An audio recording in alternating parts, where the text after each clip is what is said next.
hear me okay? Yeah, I can hear you fine. Are you getting any kind of a delay? No, I can hear you perfect. I can see all the background you got there, and yeah, it's fine. Excellent. How are you? Such a pleasure to meet you. It's such a pleasure to meet you too. I'm doing fine. How you doing? I'm doing excellent. All right, so you ready to start this interview? I am. Let me turn this up a little bit. Go ahead. Okay. This is Rockin' and Jammin' with Troy from the legendary band Tesla. How you doing, man? I'm doing just fine. How about yourself? Oh, good. You know, just doing school, playing my games. Yeah, are you making the adjustment okay? Is everything online schooling for you? Yeah, everything's fine. And now you do that Skype? No, I do this on Zoom. What we're Oh, you doing do right it on now. Zoom. Okay. Yeah.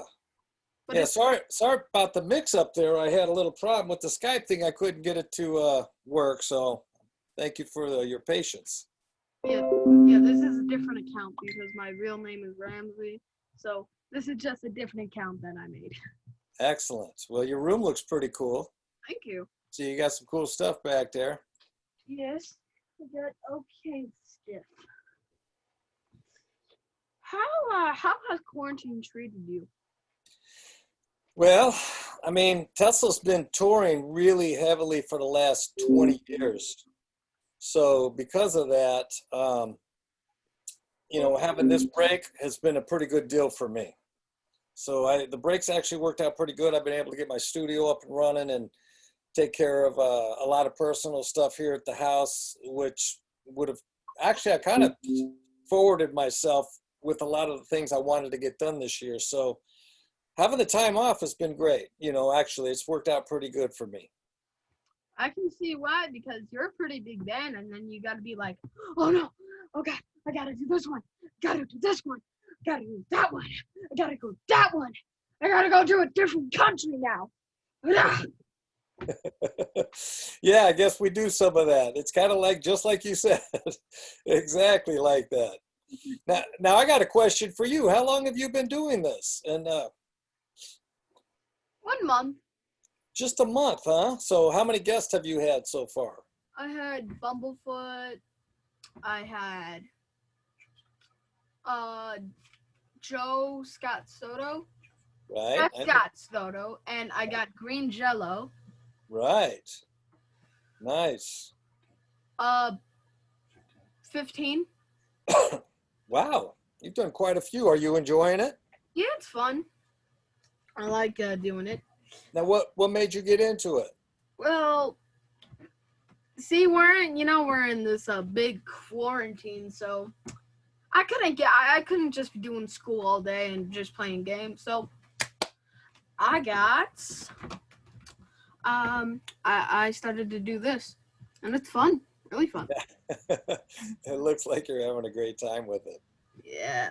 So going into 2020, could you ever imagine it was going to be like this? I'm sure you guys had some big plans for this year, being the 30th anniversary for Five Men Acoustic Jam.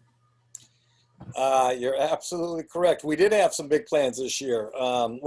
This is the 30th year anniversary. So at the beginning of the quarantine, we had a record that had come out called the Five-Man London Jam, which we did at a place in London where the Beatles recorded, called Abbey Road Studios. And it's out now on DVD.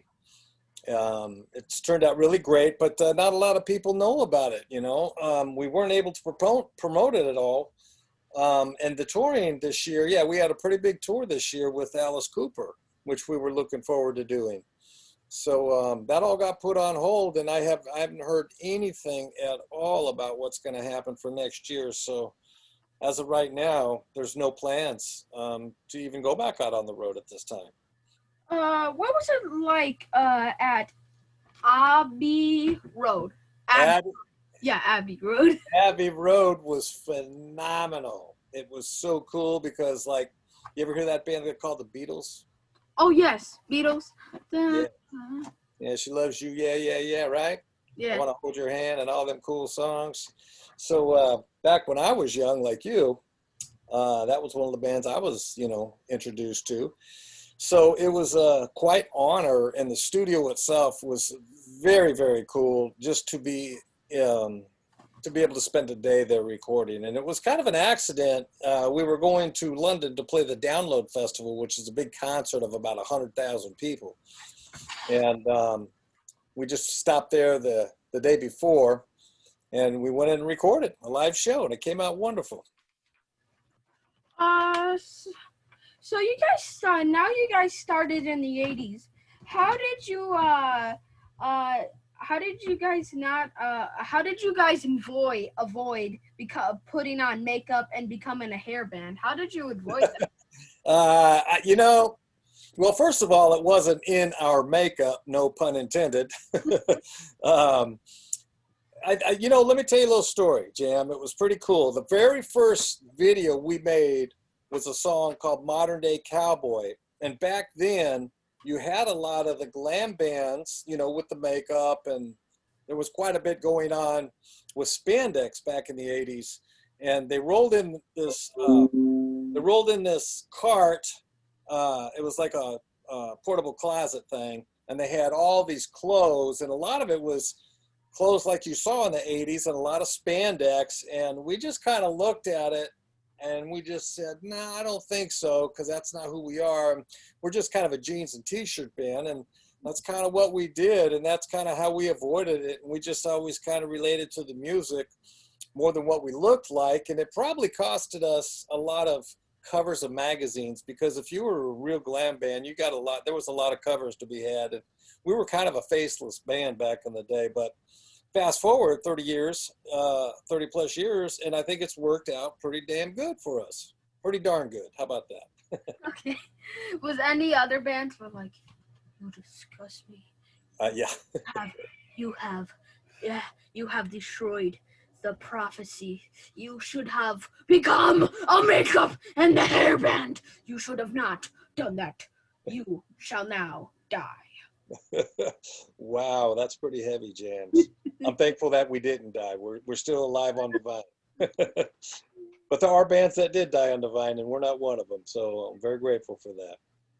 I seen some of those guys back then, and they looked a little bit crazy looking. There was a lot going on back then. Absolutely. I like to ask bands a pretty standard question.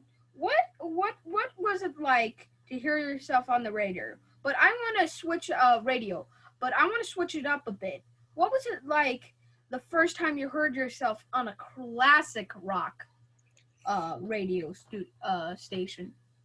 Well, it was pretty revealing, actually, because it says a lot about the years that we have spent together that would put us in that genre. So I'm actually very happy with that. That we've survived all these years. So it was very enlightening, to go, wow, we are now in the classic rock genre, which I think is very cool, because all the bands I love and listen to were classic rock. So that's a lot of the music that I happen to listen to. Wow, that must be a pretty big achievement for you. It's been huge. Absolutely. We've been together almost 35 years now. Wow. That's a long time. Yeah, I wonder how you stayed that long. I don't think it's right that the entertainment industry gears up everything towards hip-hop these days. From rap concerts and video games, McDonald's selling meals, and so on. So you don't think it's right? Is that what you said? Well, it's basically like this. Hip-hop, the star of the attention. Back in, the day, it was like rock was the center of everything. But now, hip-hop. No, nothing just but hip-hop. They don't even... McDonald's only do, rappers, like the Travis Scott meal and Fortnite nowadays they only do, hip-hop, they really only do hip-hop on there. They're, was the Afterlife Party and like stuff like that. What do you Yeah, think about that? you know, I'll be honest with you. I'm not familiar with a lot of the hip hop music and what's really going on out there. I'm a bit of an old dinosaur in the sense that I kind of stay home, I make music, I work a lot in my personal studio, which I'm in right now. And yeah, it's not something I give a lot of attention to. So I really don't have any strong opinions about that. But good for them, you know? Like, I mean, it took a guy drinking cranberry juice while riding on a skateboard for kids to realize Fleetwood Mac is cool. He was just on a skateboard drinking cranberry juice, and everybody just like, oh, that's Fleetwood Mac? I never heard of that. Well, Fleetwood Mac would go into that classic rock, another great band. So I'm all about skateboards and Fleetwood Mac. It's not fair that rock is not getting any attention. But that's not necessarily true. There's a lot of rock and roll bands getting a lot of great attention, and it's very much alive and well. And when you go to Europe, Jams, you probably never been to Europe, but someday if you ever get to go online, you can check out a lot of the festivals that they have, like the download festivals. Those festivals are huge. There's always over like 100,000 people. They're really, really big, and they really know how to do the festival thing really, really well. And it's nothing but rock and roll. I mean, it's huge. They're huge events. And you know, we just spent 15, 16, and 17, 2015, 16, and 17 out with a band called Def Leppard. You familiar with them? Yes. Okay. So all those tours were big tours, big Coliseum tours, and pretty much sold out. I mean, it was very alive and well. So the rock and roll market is still very, very strong. It really is. It was really sad when Eddie Van Halen passed away. I think it's sad when people don't know about good music until from someone from one of the bands die. It's kind of sad. You know, yeah, it is. It's very, very sad. And, you know, Eddie changed the face of music at the time because everybody wanted to play like Eddie Van Halen. You know, he brought a whole new sound to rock and roll. And it is very sad. Yeah, I have a friend of mine who lives around the corner. He was Eddie's guitar tech. His name's Zeke Clark. And Zeke had teched for Eddie for over 10 years. And so we got to go over and share some stories about that and reminisce a little bit about what that was for him. And we had some dinner just recently last week. So yeah, and I'm you know, like the rest, a lot of us, you know, Van Halen fans. So it's the end of an era. It's very sad. It's just unfortunate, and it's life. Wait, what? Sorry. And it's life. It's just life happens, you know. And Yeah, I understand. Does it hit harder when one of your peers passes away? I think, you know, at my age today, and looking at a lot of the friends and people that are passing away, it definitely hits home, and it definitely makes you think about life a little different when it comes to family and friends, you know, because really that's what's really important in the big picture, you know. People like you, Jams, my son, my grandson. I have a grandson your age, you know. So, and they live in California, and I'm in Nashville, Tennessee. So I need to get back and forth a little bit more. It definitely makes me start to think more about those things. And when you spend as much time as we have touring, you know, there hasn't been enough time for family, really. But yes, absolutely. Very Yeah. close to home. Oh, sorry. It must be yeah, because when you're famous, it's like your family disappears because you always have to do touring, and it makes you kind of sad because it's kind of like your family just disappeared. You only It's very sad, and it's very unfortunate, you know, with the way things are in the touring world. Because I mean, the only way to really get out there and be committed is to tour. I mean, you make music, and the only way you can get your music out there is to get in front of people. And you need to spend a lot of time touring. And Tesla has a band that has toured very extensive over the last 30 plus years, which comes with the huge price tag of being away and being and not home and missing, many events, from school events to family events and such. So it's a huge trade-off, this industry. And if I had to do it all again, knowing what I know now, I don't know, maybe I would have rethought some things. I mean, it's the family pays the price. It's tough on families. It really is. Yes, it really is. Do you feel you missed out because of all the touring?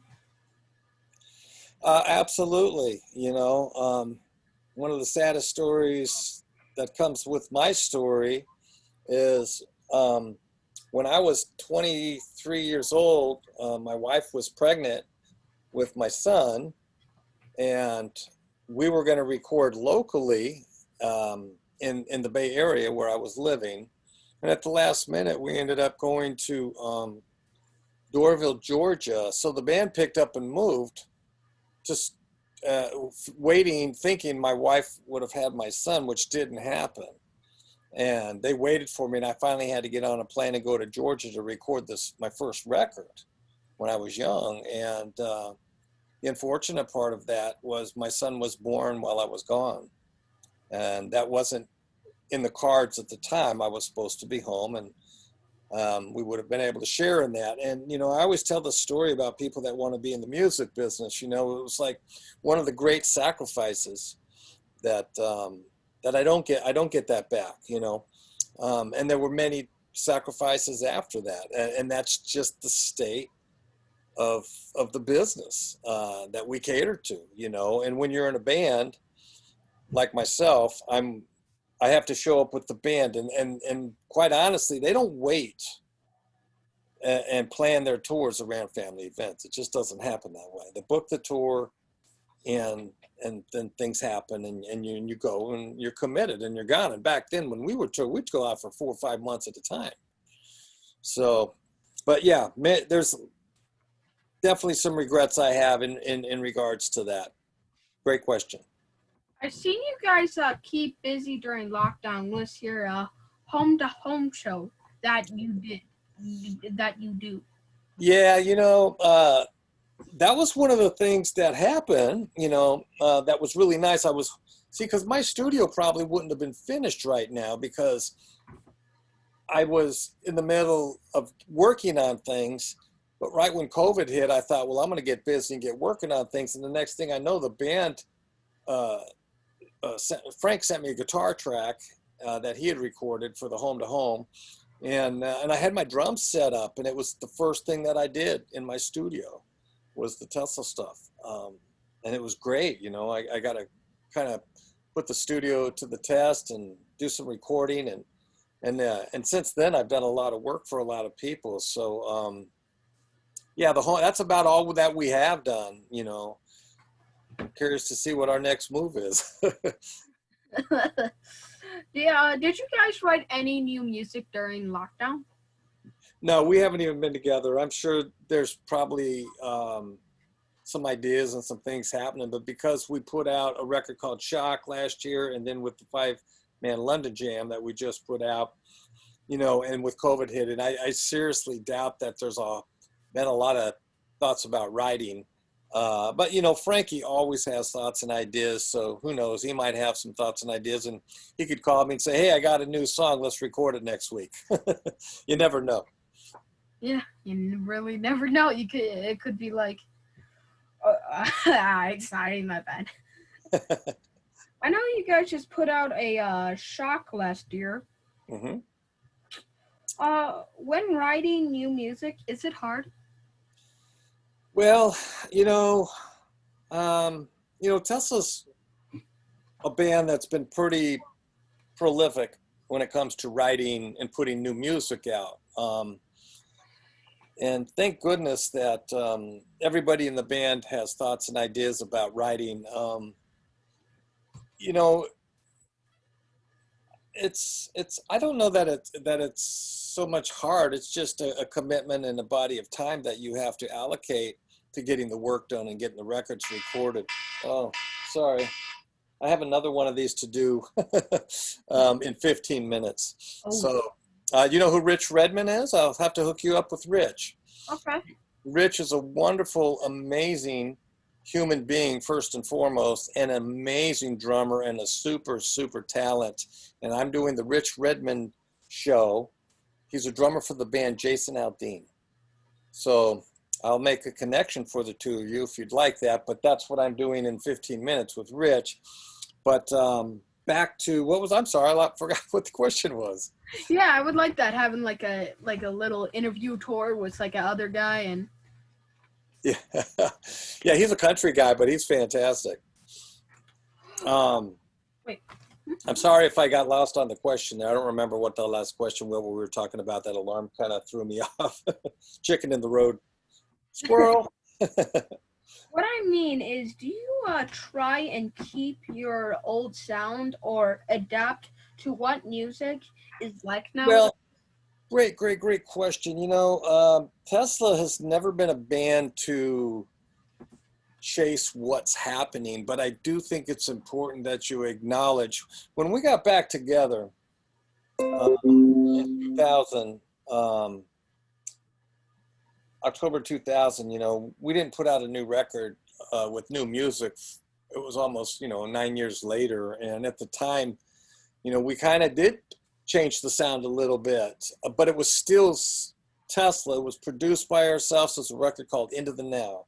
Now, fast forward, the last record we did, Shock, that was recorded with the guitar player who produced it from Def Leppard. His name's Phil Collin. And he produced that record. And Phil has a lot of, production qualities that he brings. So it kind of updated the sound a little bit. So I guess there's a little bit of a conscious effort that took place during the recording of Shock, but we certainly don't chase trends, and we still try to keep it Tesla, because our fans would see right through that. And actually, quite honestly, some of the songs that we had on this new record were a big departure, and and it did bring some controversy, which was not a bad thing. You guys have been together for a long time. How did you guys stay friends for this long? Well, we broke up in '96, and then we got back together in October of 2000, and it was only going to be for one show. And, now it's 20 years later, and through that process, we learned a lot about how to stay together, how to respect one another. Tesla is a band, I mean, you hear about, and at your age, I don't really like to talk too much about this, but, unfortunately, alcohol and drugs play a part in rock and roll sometimes. And, Tesla doesn't have any drugs or alcohol on a tour, not even the beer backstage since '04. So we're talking 16 years. In the last 16 years, we had a conscious group. We had a conference and decided that we didn't even want any alcohol or nothing to get in the way, because sometimes if someone drinks too much, there could be a problem and they might do something stupid and it might affect the band. So we got rid of all of those potential problems, and we learned how to be really respectful of one another.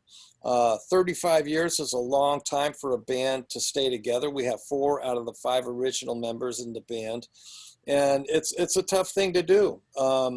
But that's how we've managed to do it. It's been a lot of respect for one another, and we genuinely, when we're sharing one bus, that's a confined space, and people can get irritable after a while. We don't do it perfectly, but we do it pretty darn good. Does it bother you that one of the ex-band members can throw out Tesla name for attention for an interview?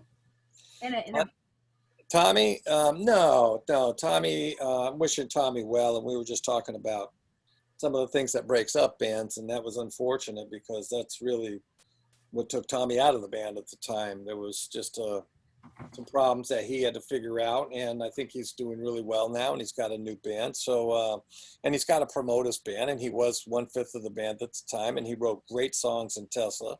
He's a great talent, and so he's always going to have an association to the name in the band, and that's fair. He seems sad he left Tesla. He said he's sad because he left? Yeah. Yeah, I would think, you know, after a while watching what the band is still doing all these years later, that, yeah, that could be true. So, you know, but he does have a new record, new band, new music, and we're definitely wishing him the best. How excited are you to get back on the road and tour again? I'm very excited, and I know my band's excited. I think we're all pretty excited, and we would love to be able to get back on the road like things used to be and get you back in school. And, you know, everybody wants to get back to life. How about you? Get back to life? Back to school. Yeah. Well, no. No? No. You don't want to get back to school? You like being home? Yeah, I like homeschool. I'll stay in homeschool, but back in the day, I could I could go anywhere I want. I could be like, I'm gonna go Sky Zone real quick. Now, we will arrest you if you go. It's because everybody takes this virus so serious, and I know this virus is like pandemic level and it's very serious, but it's serious, you know, and you know, I think we've got to, you know, play by the rules. You know, it is what it is, and but I look forward to getting it behind us. That's all. Do you think about what is going on to be like when you get back out there? You aren't a huge fan. What if venues are not allowed to open yet, or places are only allowed to let a few people in, and still and 6 feet apart? You know, I'll tell you what. I mean, we have, again, we're going to have to play by whatever rules are out there if we want to go out and play. And it wouldn't be, I mean, I'd like to just see things go back to normal, you know.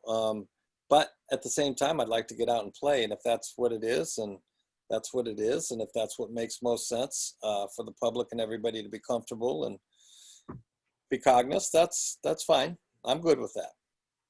Touring again can be changed if certain states don't let you in with different rules. Like, I'm in New York, and if you come here, you have to lock down for 2 weeks. Each state is different. It will be hard from show to show. Well, that's true. Again, I would imagine when they're booking these tours, they would have, if that's what ends up taking place, then all the promoters, all the venues, everybody's going to figure it out and how to do it. So, it is what it is, and you know, I don't think we're going to be quarantined for 2 weeks. I doubt that we would even go to New York if that was the case, because to do one show in New York and be down for 2 weeks, I don't think it would make sense financially for the band.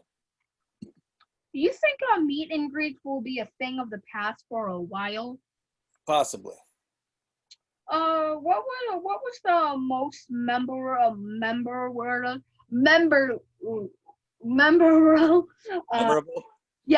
concert you ever played?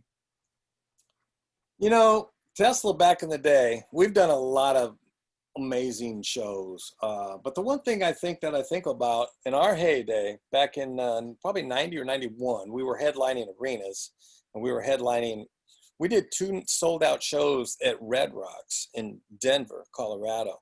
And that was a big deal, thinking back, because I remember the grunge bands. I remember Soundgarden and Pearl Jam were playing down the street, a show together, and that's pretty much what killed rock and roll at the time, was the grunge scene. So that's a memorable moment for me, thinking about what that day was and just how amazing those 2 nights were.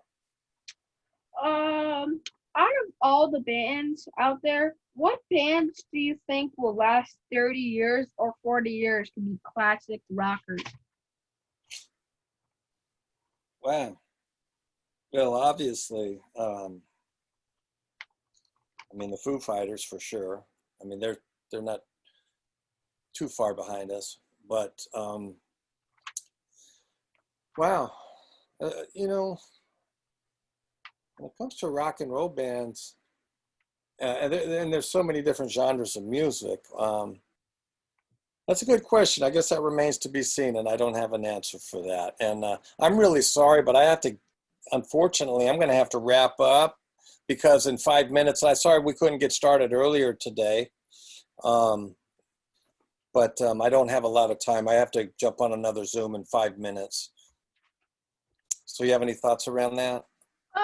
No, it's fine. I'll just wrap it up right now. Well, thank you. It was really fun interviewing you. So let me say my peace out to my followers and you too. Well, cheers, peace out to you and your pops and your family, and sending you all the love and happiness and joy, and celebrate this world. Well, thank you so much for being on my show. I hope the next time we will talk, we'll be at the backstage at one of your concerts. Peace, bro. Have a good Peace. time and enjoy your interview. All right. Peace. Wait, how do my followers start following you? What's that? Oh, well, I have troyshowsup.com, which is my school program. I go and talk to kids about making bad choices and people pleasing. I'm 27 years sober, so that's what that's about. troyshowsup.com, and troylucketta.net is my website. And Facebook, I've got my Facebook out there as well. Okay. Okay. Thank you, Jams. Thank you. All right, peace, dude. Enjoy All your right. interview, bro. All right. You got it. Peace. Talk to you soon. Again. Peace in the backstage in one of your concerts. Bye-bye. Please. Oh, look at me.